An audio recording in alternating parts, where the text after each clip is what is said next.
Hi guys, and welcome to another video. And this video is going to be questions with my trainer.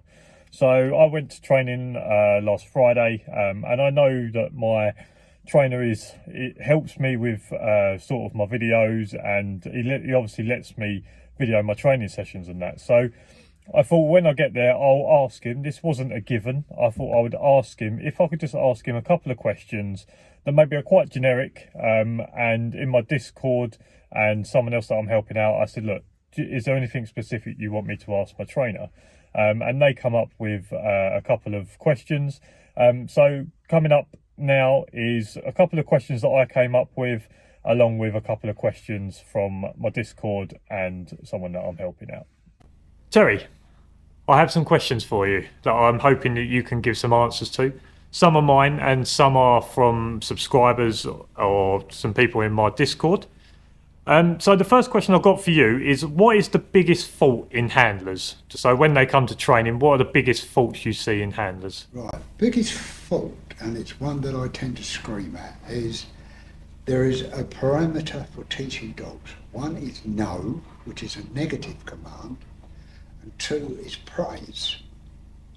If you don't praise your dog, how does the dog learn what you're trying to teach it? If you don't praise your dog, that is the one time that I would raise my voice. Okay, so not praising your dog enough. What is your best tip for new handlers? New handlers, be calm. Your dog will take all the training from you, and if you're tense, your dog will be tense. So bring it steady. Don't expect the dog to do what the dog next to you has done, which is probably a lot older and a lot more trained. So just take it at your own pace. Don't rush everything. Take it steady, bit by bit. What is your pet hate for someone that attends a session? So if someone attended a session, what would be the thing that would really annoy you that they did? I think same with most trainers. That person that knows it all. So someone that comes in and tries to tell you how to train rather than just listening to what you've got to say. That's right. You know, at the end of the day, I'm not there, and nor is any other trainer. We're not there to train your dog. We train you to train your dog. So we give you the necessary tools of how to train your dog. You might have answered this already, but what's the best quality in a good handler? So if you was making your ideal handler, what would be their best quality? Best quality will be, again, calmness. Give your dog time to understand. Don't expect it to do it on the first time you teach it something. Some of these dogs may take ages, but just stay calm, just work it, keep your dog quiet, keep him beside you, praise him, and it's the praise that helps bring the dog forward. So is that calmness when dealing with the dog, but also being calm during situations, standoffs? Well, yeah, you should always be calm. I teach all you guys. If you come in shouting at somebody, they're going to shout back. You cannot converse that high. Just talk to them. They might still be shouting, but once they realise you're not going to join in with them, then they will calm down.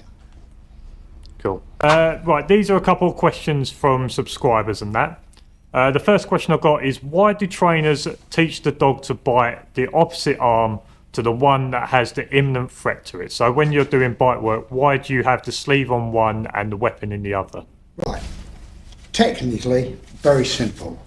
Most of the sleeves nowadays, you put your arm into a tube, it's got the bite pad on the end, you can't get your hand out at the end because it's sealed. Therefore, you can't hold the weapon. That will change if you're in a full suit, because the moment you've got a stick, that's the target. Okay? The sleeve is the target for the dog, and it's not going to go for that one because the sleeve for biting. Okay, so in terms of the sleeve is the target for the dog during that, but when it comes to a suit, the dog will see the weapon as the target. Correct, and it will be the same thing if it's outside and somebody's having a go at you with a weapon. That is the underdog target. Certainly, because it's normally more forward. I was going to say, does it come that normally the dog will go to bite whatever's closest to it at the time? Correct. And my last one, there's a new handler that's got a new dog that's going to be doing his NASDO. And in standoffs at the moment, the dog is doing flips when a person is in front of it. But when it's an object, a ball or a cardboard cutout, the dog will stand its ground. Yeah. Is there a reason to why that dog would possibly be flipping when a person is in front? Yeah, because it's the thought of the bite. Chances are it's a dog that's not been trained in the first place to hold and out, which I teach all you guys. Okay, if a dog is that, it's so intense, that's what it is, it's the intensity of biting. Okay, what you've got to do is take the dog so far forward that when it starts that, turn around and walk away. Then walk back. Dogs are not stupid. They'll suddenly realise, well, hang on a minute, if I get too excited, I'm not going to get the end part that I want. So it's very simple. If your dog starts to get excited like that, we do it a lot with dogs that have got a squeaky bark instead of a proper bark. When they start to get that intense, turn around and walk away. And then come back again. And gradually the dog will learn that that's what you want. Well, thank you very much, Tel. Well, thank you for answering our questions. And I'm sure that maybe some people will have some other questions next time, and maybe next time I come down, I'll have some more questions for you. No problem. Cheers, Tel. So as you can see from them questions, they're quite generic. They're not hard hitting. They're just kind of a couple of things that maybe I thought would be good for people to find out, people that are getting into the industry, to see what trainers like, to see what my trainer, what he sees as a good sort of attribute to a good trainer is, something that really annoys him. Now, obviously, someone turning up and telling him how to do his job, I think no matter what industry you're in, that is annoying. But you do get people that turn up and think that they know more than the trainer. But things like just being calm, that being the best attribute to a handler. I think when you're coming into this industry, you don't associate being calm as being a really good attribute, but it is.